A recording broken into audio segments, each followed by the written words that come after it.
So Ofqual made some announcements about GCSE and A-level appeals, and The Guardian published an article that, if true, will upset a lot of students and a lot of teachers, including me. Now, remember in my last video, I said I was already planning my next upload, but there was a chance that if nonsense or drama was to happen, that would be thrown off course.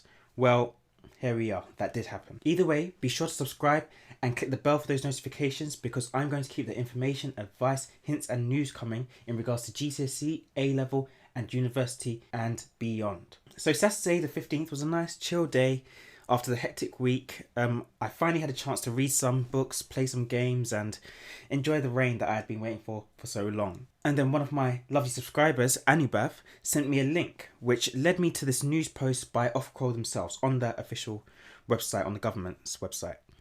And this post laid out exactly how the appeals process using the mocks was going to work.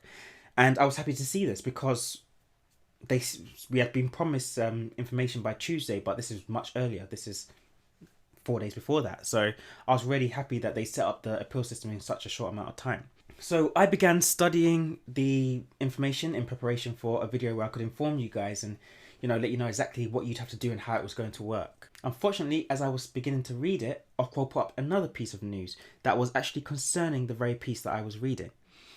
And this post that they put up actually said that they were reviewing the post that they had just put up a few hours before. They were reviewing the appeals process announcement that they had made. In other words, that means that Ofqual put out an announcement, a very, very important announcement, which they immediately saw that there was a major issue with, an issue enough that they would have to review it. Now, the issue might be small, and if that's the case, my guess would be that it might be about the non-exam assessments being used instead of mocks for some students. Alternatively, if it's a big issue, then they may be drastically changing the process to work differently, or maybe even removing it entirely.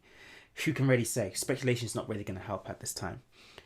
Either way, no explanation has been given for why they did this or what they're reviewing, and it's actually a bit embarrassing, to be honest, and it continues to lower what little confidence that we have remaining in Ofqual and in the Department of Education and everything around that at the moment. Now, even though I did have a look through what they have posted, I'm not going to say anything on the appeals process at the moment. I'm not going to explain it or anything like that because there's no point. It might change since it's under review. It might even be thrown out altogether, like I said. So instead, let's move on to the other bit of news which you saw mentioned in the title when you click this video.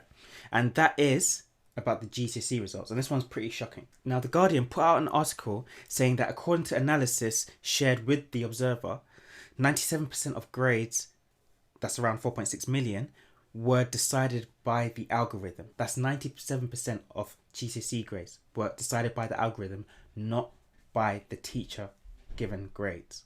Okay, not by the CAGs. Now, of course, initially this is annoying because we took ages. I was going through all the information, through the evidence, trying to make sure that we gave a grade that was reliable, that was accurate, that was precise, and that was correct and fair. But to know that it was now for nothing, because only 3% of students are actually going to have the grades that we put in actually considered, that is a bit frustrating. Well, more than a bit frustrating.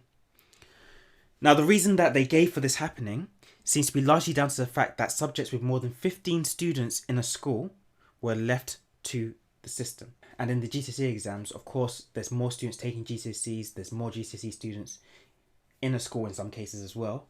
So there's going to be more than 15 students taking a subject. This isn't like with A-level, where in some schools there'll only be 4 A-level music students.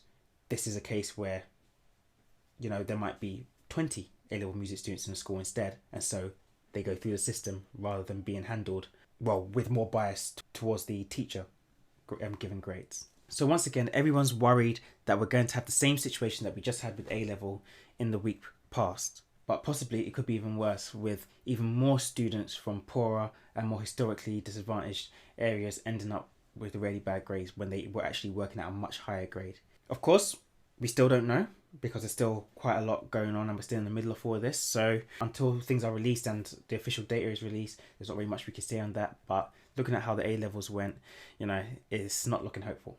Now, I do sort of feel a bit sorry for Ofqual. I do feel like they're trying their best to make the best of a difficult situation and they're struggling to get it right. But the problem is that because of their position and sort of what they're overseeing and what their decisions mean, when they make a mess up, when they fail, or when they make a mistake, it affects the lives of hundreds of thousands of students and hundreds of thousands of families. And that's unfortunately their burden to bear, but why they need to get this so right.